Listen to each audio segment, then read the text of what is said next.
उत्तर प्रदेश के अंदर तो कहा जा रहा था कि माफिया मुक्त कर देंगे, सारे माफिया जो है सरहद पार चले जाएंगे। कहाँ नहीं धर्मेंद्र हिमांशु सिंह जी, में या फिर उनके जो राइट हैंड है वो तो कांड कर रहे हैं नाक के नीचे। हिमांशु जी देखिए, पहले बात तो आपको साधुवाद कि आपने इतने बर्निंग इशू को आज अपनी मंच पे उठाने का काम किया है। देखिए, इतना बड़ा कांड होने के बाद भी मुझे लगता है शायद ही कि कोई मीडिया हो जिसने इस विषय पे डिबेट करने की हिम्मत दिखाई हो। सबसे बड़ी बात ये समझनी होगी कि जैसी संगत होती है वैसी रंगत होती है। वास्तविकता ये है कि विनय सिंह इसको भी महाराजगंज और पूर्वांचल की परिधि समझ रहे थे, जो लखनऊ में आकर के वो प्रयास कर रहे थे। और जिसमें कंप्लेनेंट आप देख रहे होंगे कुशल तिवारी, जो पहले पहले कंप्लेनेंट जो है वो बेसिकली कहीं ना कहीं मुझे लगता है कि पहले किसी से वाद विवाद करने से पहले उसकी प्रोफाइल को भी जान लेना चाहिए। क्योंकि देखिए यहाँ पे जो मामला मौके पे जो मामला था वो बेसिकली अधिवक्ता पहुंचे थे वहां पे हाई कोर्ट के। अब वो चूंकि उन लोग के नाम में उजागर नहीं करूंगा, लेकिन एक बात मैं जरूर कहूंगा कि ये जितने भी छद्मवेशी इस तरह के लोग लखनऊ में आकर के बसे हैं, ये समझते हैं कि 4 राइफल 4 बंदूक दिखा करके ये हर जगह पे अपना एक रसूख कायम करेंगे और उस रसूख को चुनौती देने वाले लोग नहीं मिलेंगे। क्योंकि कारण ये है कि ये वो डरपोक लोग हैं जो कि बंदूकों के साये में जीते हैं। वास्तविकता ये है कि अगर इनको वास्तव में किसी विधिक प्रक्रिया का अनुपालन करना पड़े तो इनको कानून नहीं पता होता है। अब आप देखिए, ये तो एक प्रकरण उजागर हुआ जिसमें कि सामने चलिए हाईकोर्ट के लोग खड़े थे तो ये मामला उजागर हो गया, इसमें विवाद हो गया। अन्यथा मैं कहता हूं कि सुनने में तो ये भी मिला है कि माननीय जी ने भी सड़क कब्जा कर रखी है और इस तरह की न जाने कितनी संपत्तियां। देखिए, ये जो सरकारी सरकारी सड़कें कब्जा की जा रही है और उस पर जो जिले के जिम्मेदार अधिकारी हैं, जैसे कानूनगो हो गया, लेखपाल हो गया, इनका मौन रहना कहीं ना कहीं ये प्रदर्शित करता है कि राज्य सरकार कितनी विफल है। और राज्य सरकार बात तो करती है अवैध कब्जा हटाने के लिए, एंटी भूमाफिया स्क्वाड बनाने के लिए, लेकिन जब बात इन लोगों की आती है तो एंटी भूमाफिया स्क्वाड जो है वो फायर की जगह फुस हो जाती है। तो ये सबसे बड़ी बात तो आपको मुझे लगता है बाहुबली रसूखदार में बहुत अंतर है। माफिया एक संज्ञात्मक शब्द है केवल, जो कि एक आदमी की बाहुबल या उसकी एक प्रभावशीलता को दर्शाता है। लेकिन ये जो आज के परिप्रेक्ष्य में ये लोग बाहुबली अपने आप को कहते हैं, चाहे माफिया कहते हैं, वास्तव में जनता नकारा है। देखिए, इसको अन्यथा ना लीजिएगा, लेकिन जनता नकारा है। जनता ऐसे लोगों के बंधु ऐसे लोगों के साथ चलने वाली भीड़ को देख करके खुद अगर लड़ाई और मोर्चा नहीं लेना चाहती है, बुलंद गलत के खिलाफ आवाज नहीं खड़ा करती है, तो मुझे लगता है पहली जिम्मेदारी तो इसमें उसको कम से कम कानून का सहारा लेना चाहिए। आज ये वास्तविकता आपने बहुत सही बात कही कि ये जो कल प्रकरण हुआ, ये प्रकरण जब सामने आया तो सबसे पहली बात की विवेक जी कानून का सहारा लेने जाएंगे तो ये थाना प्रभारी जिनको लाइन हाजिर किया गया, ऐसे लोग भी तो बैठे हैं, वो तो उन रसूखदारों वहीं आ रहा हूँ बस बिल्कुल वहीं आ रहा हूं मैं। कल ये जब प्रकरण हुआ ने जाकर के जब तहरीर दी, सबसे पहली बात देखिए इसमें एक चीज मिस हो रही है और उस चीज को लाना बहुत जरूरी है। ये थाना इंस्पेक्टर को जरूर लाइन हाजिर किया गया है, लेकिन जो वहां का चौकी प्रभारी था उसके बारे में कोई चर्चा नहीं हो रही है हिमांशु जी। चौकी प्रभारी का पहला दायित्व था कि उस चौकी का जो प्रभारी है वो जाता मौके पर और वो जाकर के सही रिपोर्ट प्रेषित करता। लेकिन यहाँ पे चौकी प्रभारी पूरी तरह से साफ गोई से निकल रहा है और इंस्पेक्टर को लाइन हाजिर कर दिया गया। गलती यहाँ पे ये हुई है कि इंस्पेक्टर ने भी एक तरफा जो जांच और विवेचना किए बिना एक तरफा जो कार्रवाई की। सोचिए, पीड़ित पक्ष गया कि हमारी जमीनें कब्जा हो रही हैं, हमको कॉलोनी में प्रतिबंधित कर दिया जा रहा है, हम निकलेंगे कैसे, गाड़ियां कहां से आएंगी, अरे हम आवागमन कैसे करेंगे। और इंस्पेक्टर ने केवल ये सुनने मिल रहा है कि वहां ये दबाव बनाया गया कि चुपचाप सुलह कर लो, चुपचाप जो हो रहा है होने दो, अन्यथा तुम लोग पे एफआईआर करके तुम लोग के भी एनकाउंटर का वो दिखा दिया जाएगा। इस तरह की धमकियां दी गई वहां पे, जो बताने वाले बता रहे हैं। और उसके बाद इंस्पेक्टर ने पीड़ित को अति पीड़ित करते हुए उन्हीं के खिलाफ देखिए मुकदमा दर्ज कर दिया। ये एक मामला है केवल जो कि मीडिया के सामने आ गया। लेकिन अभी अगर विवेचना शुरू हो जाए, निष्पक्ष रूप से एसआईटी बना ली जाए और ऐसे मुकदमों की श्रृंखला की जांच की जाए हर जिले में, तो मुझे लगता है हर जिले में ऐसे कम से कम 100 से अधिक मुकदमे मिलेंगे जहां पे कि पीड़ित पक्ष को ही अति पीड़ित कर दिया गया और उसका सबसे बड़ा प्रारूप होता है आईजीआरएस। आईजीआरएस को आदमी ये समझता है कि ये तो मुख्यमंत्री जी ने सीएम पोर्टल शुरू किया है, हम इस पे अपनी समस्या को डालेंगे और उसके बाद हमारा समाधान हो जाएगा। मैं आपको लिख के देता हूं चुनौती, अगर आपने आईजीआरएस का सहारा ले लिया, ये तो पुलिस की बात है, आईजीआरएस का सहारा ले लिया तो यकीन मानिए उसके बाद तो आपको अगर कुछ मिलना है तो भी नहीं मिलेगा। ये स्थिति बना के रखी है। आईजीआरएस को लेकर कितने बार उत्तर प्रदेश सरकार ने फटकार की, समीक्षा की, बैठक की, क्या रिजल्ट निकला? परिणाम शून्य है, 0 सन्नाटा। सबसे बड़ी बात, कल जब ये प्रकरण लखनऊ जैसे राजधानी में घटित हो रहा था, उस समय भी मुख्यमंत्री कार्यालय संचालित था, बाकायदा सचिवालय संचालित था, डीजीपी बैठे थे, जहां पे ये घटना घटी वहां से डीजीपी मुख्यालय कितनी दूर है, सबसे बड़ी बात समझिए, सिग्नेचर बिल्डिंग। लेकिन उसके बाद भी इस तरह की बेअंदाजी कि बगल में मुख्यालय है, मुझे लगता है कि आधे किलोमीटर अंदाजी देखिए, खुलेआम दिन दहाड़े, तो संदेश को समझिए, अंधेरे में भी नहीं, दिन दहाड़े कॉलोनी वालों की जमीन, उसको दिन दहाड़े कब्जा किया जा रहा था। तो कहां रसूख बचा योगी जी का? कौन सा कानून व्यवस्था, कैसी कानून व्यवस्था की बात? 2 दिन पहले अभी पुलिस सम्मेलन किया उन्होंने बैठ करके, पुलिस मंथन हुआ है उसी सिग्नेचर बिल्डिंग में। कौन सा पुलिस मंथन हुआ? सारे पुलिस मंथन की हवा कल निकल गई इस प्रकरण के बाद। सबसे बड़ी बात ये समझनी पड़ेगी, देखिए अगर उत्तर प्रदेश की परिधि में आप बात करिए तो बहुत सारे ऐसे लोग हैं जिनका नाम रसूख से जोड़ा जाता है, बाहुबल से जोड़ा जाता है, माफिया से जोड़ा जाता है।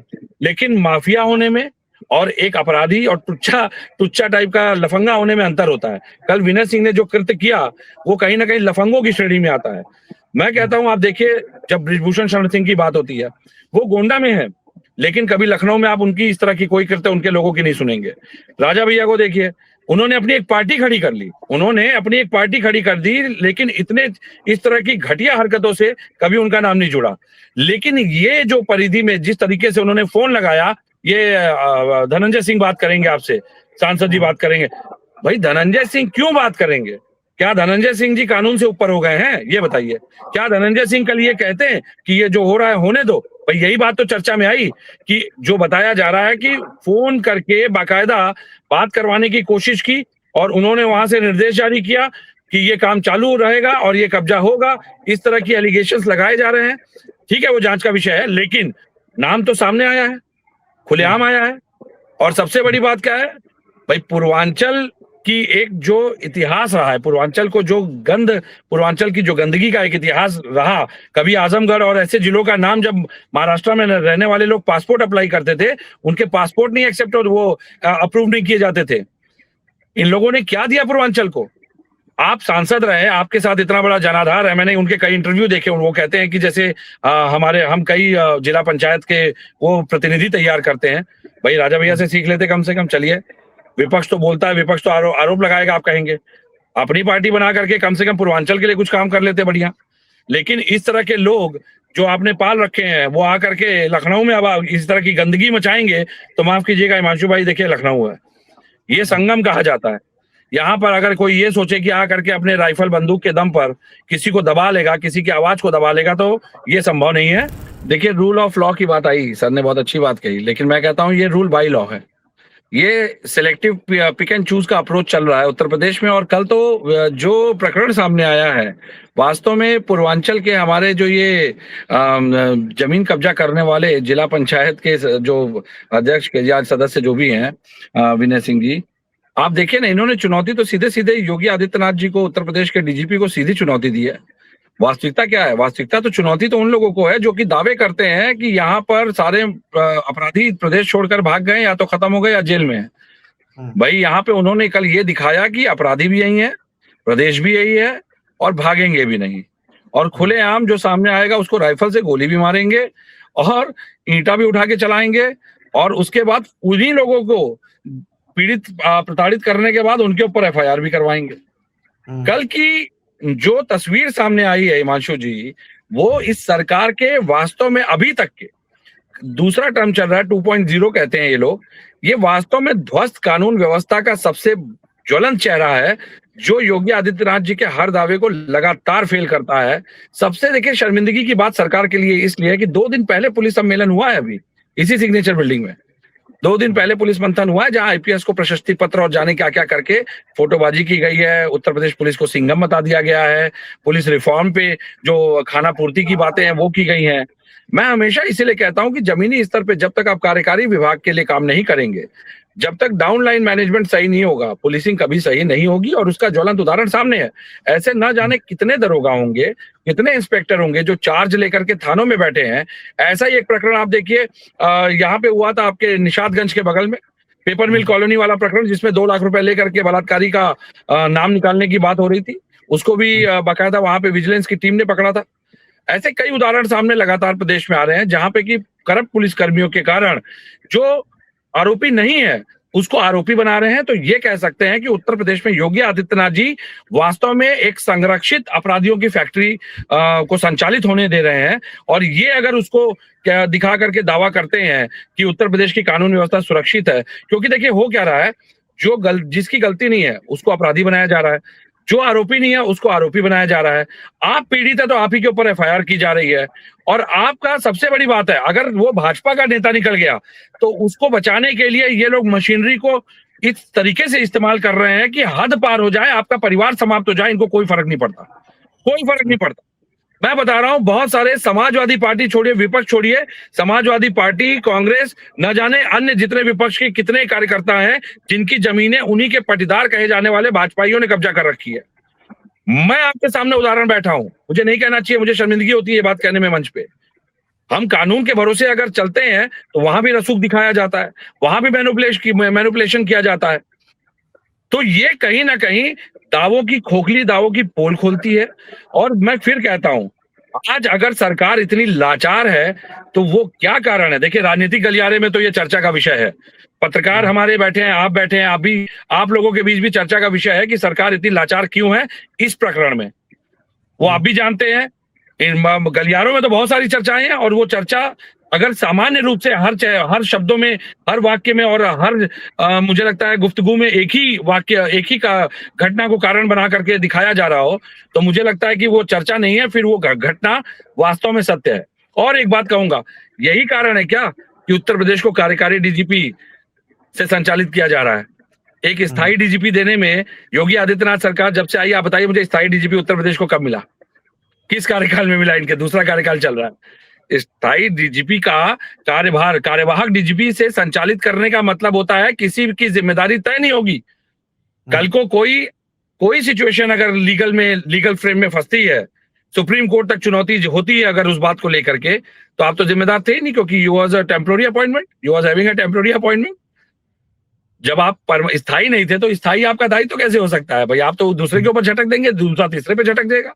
नहीं, बिल्कुल कानून का राज होना चाहिए, यही हम सबको लगता है। लेकिन अब ऐसे मामले निकलकर सामने आते हैं जो कहीं ना कहीं नीति और नियत पर जो है सवाल खड़े करते हैं। बहुत बहुत शुक्रिया विवेक जी। हिमांशु जी, पीड़ितों की सुनवाई नहीं हो रही है।